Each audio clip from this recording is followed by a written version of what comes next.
Le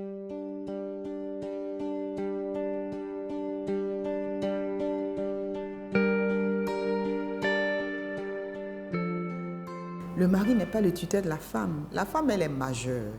Si la terre lui appartient, si elle a un certificat foncier établi à son nom d'un bien qu'elle a eu de son mari, plutôt de sa famille en héritage, si elle-même, par son activité commerciale, elle a acheté de la forêt, qu'elle a un certificat foncier à son nom, elle peut mettre en location, elle peut signer son contrat de bail, elle peut faire tout ce qu'elle veut.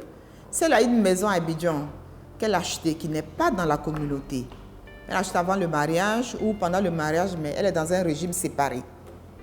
Séparation des biens. Elle signe son contrat, n'a pas besoin de l'autorisation de son mari.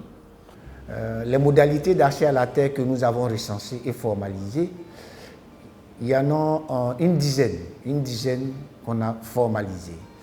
Il y a 3 qui sont en lien avec un transfert définitif du bien foncier. On a donc l'héritage, on transfère, il y a la donation ou le legs, et puis on a l'achat. Alors, pour parler de faire valoir direct, pour parler de cession définitive, je cite donc ces 3-là. Donc la femme héritière d'une portion de terre, la femme qui bénéficie d'un don d'une portion de terre, la femme ou d'un legs, ou la femme qui arrive à la terre par achat. Pour l'achat, je tiens à faire cette précision. Depuis octobre 2019, voilà, pour les cessions définitives, pour les cessions en termes de vente, il faudrait que le vendeur se fasse établir au préalable un certificat foncier. Les autres modalités d'accès à la terre, je parlais de la location, le métayage, à Boussan-Bouillon, comme on dit chez nous là. On a la garantie, je n'ai pas les moyens, j'ai une plantation, je vais voir quelqu'un, prête-moi de l'argent et en retour, tu prends ma plantation, tu vas l'utiliser pour te faire rembourser. Après, on a les plantés partagés, il y en a 3 formes. Planter, partager la récolte, planter, partager la plantation, planter, partager la plantation et la terre. Voilà. Donc, ceux-là, on peut les signer sans exiger un certificat foncier. Je précise bien, sans exiger un certificat foncier. Alors, on a des dispositions légales sur la donation entre vifs ou à cause des morts. Donc, la donation, c'est encadré par la loi.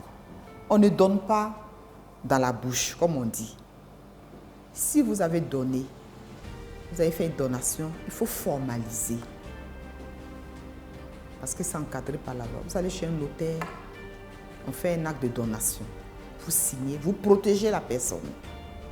Mais si c'est dans la bouche, qu'il n'y a pas de document qui atteste de la donation, document légal, la donation ne va pas produire d'effet, elle peut être contestée et les autres membres de la famille peuvent ne pas reconnaître. Toutes les mesures qui ont été prises là, c'est pour protéger tous ceux qui détiennent effectivement des droits. Donc si la femme a effectivement des droits sur une parcelle, s'il y a un conflit, la démarche qu'on utilise pour régler pour les hommes, pour les établir dans leurs droits, ce sont les mêmes démarches-là qu'on utilise aussi pour établir les femmes dans leurs droits.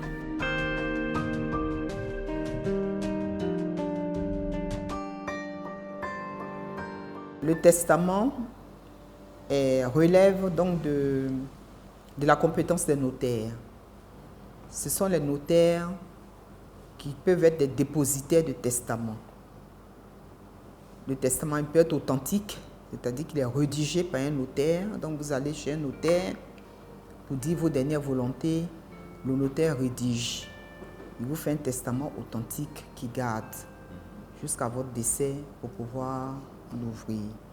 Le testament, il peut être holographe, c'est-à-dire vous-même, vous rédigez un testament de votre main, vous écrivez vos dernières volontés sur une feuille, vous fermez dans une enveloppe, vous allez donner à un notaire pour garder.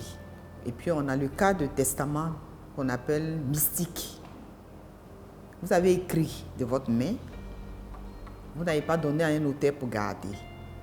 Vous avez gardé dans vos affaires, dans votre chambre, dans votre bureau, et puis après votre décès, on découvre Et on se rend compte, vos enfants, votre conjoint, tout le monde dit que c'est votre écriture, on authentifie votre signature, que c'est vous, vraiment, c'est vous qui avez, c'est vos dernières volontés.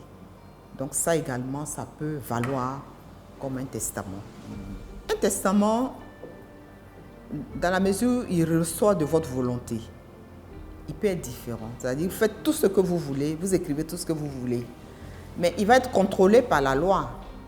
Parce que vous avez des dispositions de la loi sur les donations et legs qui disent que vous ne pouvez donner que le quart de vos biens. Voilà, donc le quart réservataire, vous pouvez donner. Si vous allez au-delà, vous donnez la moitié de vos biens, vous dépossédez vos enfants, ça peut être contesté.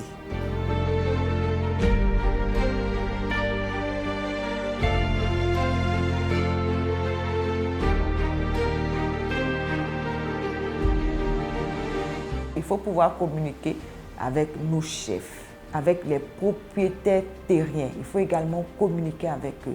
Et puis, il faut prôner les modèles de valeurs qui sont dans nos sociétés. Des femmes qui ont été exploitantes, qui ont été propriétaires terriens, qui ont mis à valeur leur terre. C'est pour cela que c'est vraiment intéressant que tous les projets, tous ceux qui concourent à la délivrance de cette carte foncière puissent continuer à apporter un peu plus un clin d'œil vers les femmes, vers le groupement de femmes, pour que leur nom apparaisse clairement sur un seul carte foncier individuel ou collectif. Au vu de la loi, elles sont détentrices dans la durée sur ces terres-là. Aujourd'hui, les litiges que nous rencontrons dans le domaine foncier rural sont en grande partie basés sur les contrats verbaux. Ceux qui se sont passés ces mots il y a peut-être 30 à 40 ans aujourd'hui ne sont plus, ces 2 à 3 générations après eux qui sont là. Mais les paroles qui ont été dites à cette période-là, ceux qui sont là aujourd'hui ne les ont pas. Comme ça n'a pas été écrit, il y a de l'imprécision, chacun veut tirer le drap de son côté, qui fait qu'on donne plusieurs interprétations aux contrats qui ont été signés longtemps avant nous. Donc notre souhait aujourd'hui est que tous les contrats puissent être écrits et ces contrats qui vont faire l'objet d'écriture puissent être enregistrés auprès de l'administration.